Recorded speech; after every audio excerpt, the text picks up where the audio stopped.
পৃথিবী বড় স্বার্থপর, দুনিয়া বড় স্বার্থপর।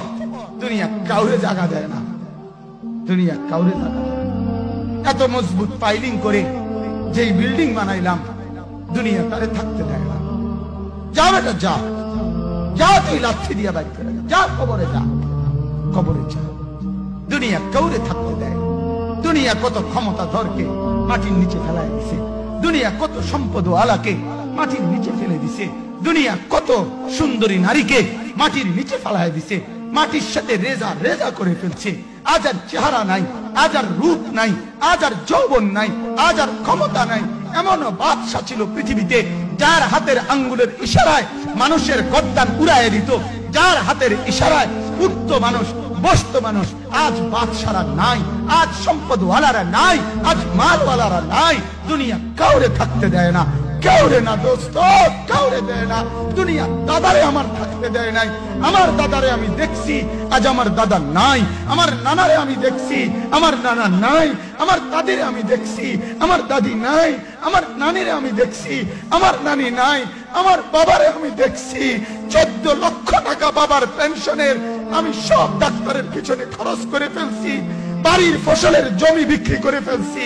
আমার বাপ যেন না মরে বারবার বারে হসপিটালে নিছি, কিন্তু দুনিয়া আমার বাপকে থাকতে দেয় নাই। আমার বাপ কবরে চলে গেছে। দুনিয়া কাউরে থাকতে দেয় না, কাউরে না, কাউরে না, কাউরে না, কাউরে না। আমার বাপ দুনিয়া কাউরে থাকতে দেয় না। তুমি থাকবা না, তুমি থাকবা না। দুনিয়ার ধোকায় পড়ো না বাপ, দুনিয়ার ধোকায় পড়ো না। মাকে বুঝার, আজ মারা বেসামাল হয়ে গেছে, আজ বোনেরা বেসামাল হয়ে গেছে, বেপরদার উৎসব তুলে দিছে। এটা যেন আল্লাহর সাথে যুদ্ধ করছে। আল্লাহ করোনা না, তুমি আরো কিছু দাও, আমরা বেপরদিকে ছাড়বো না।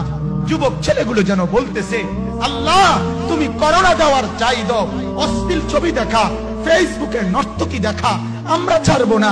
দেখি তুমি কি করতে পারো, তুমি যা করার করো।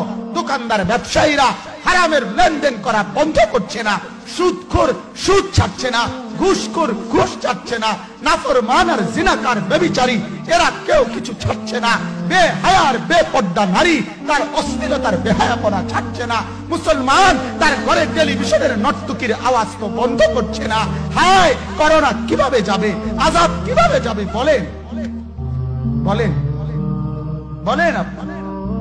আমার বাপ ফেরাউনের উপরে তো আযাব এতদিন ছিল না, নমরুদের উপরে আযাব এতদিন ছিল না, সাদ্দাদের উপরে আযাব এতদিন ছিল না, কারুনের উপরে আযাব এতদিন ছিল না, লূত আলাইহিস সালামের কওমের উপরে আযাব এতদিন ছিল না, হুদ আলাইহিস সালামের কওমের উপরে আযাব এতদিন ছিল না, নূহ আলাইহিস সালামের কওমের উপরে এতদিন আযাব ছিল না। আজ আমরা মালিককে এই পরিমাণ নারাজ করছি, মালিক এত বেশি নারাজ।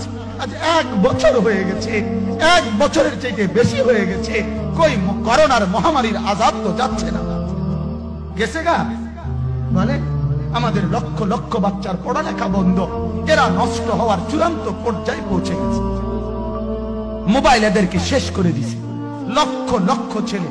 গতকালকে এক মা আমার আত্মীয় ফোন দিয়া বলতেছে, সকাল 10টায় বাচ্চাটা ঘর থেকে মোবাইল লইয়া বাইর হইছে, রাতের 10টায় মা তারে ফোন দিয়া বলছে, বাপ ঘরে আসতি না, ভাত খাইতি না। বাচ্চা তারে বলতেছে, তোমার অসুবিধা কি, তোমার সমস্যা কি? মা এই কথা বইলা কায়দা দিছে যে, শোনেন হুজুর কদুর দোয়া করো। এক বাচ্চা, এক ছেলে, সে যদি তার মাকে কথা বলতে পারে, তার মানে গুনাহ তারে এত মজা দিয়া দিছে, ফেসবুক তারে এত মজা দিয়া দিছে, ইউটিউব তারে এত মজা দিয়া দিছে, নর্তকী তারে এত মজা দিয়া দিছে, গুনার দৃশ্য তারে এত মজা দিয়া দিছে, সে মাকে ধমক দিচ্ছে। রাত 10টা বাজলে কি হইছে, রাতের 3টা পর্যন্ত দেখলে তোমার সমস্যা কি? আমার আখিরাত আমি নষ্ট করলে তোমার অসুবিধা কি? আমার জাহান্নাম আমি ঠিক করে নিলে তোমার সমস্যা কি? আল্লাহ আমাদেরকে মাফ করে দেন, আল্লাহ আমার জাতিকে মাফ করে দেন।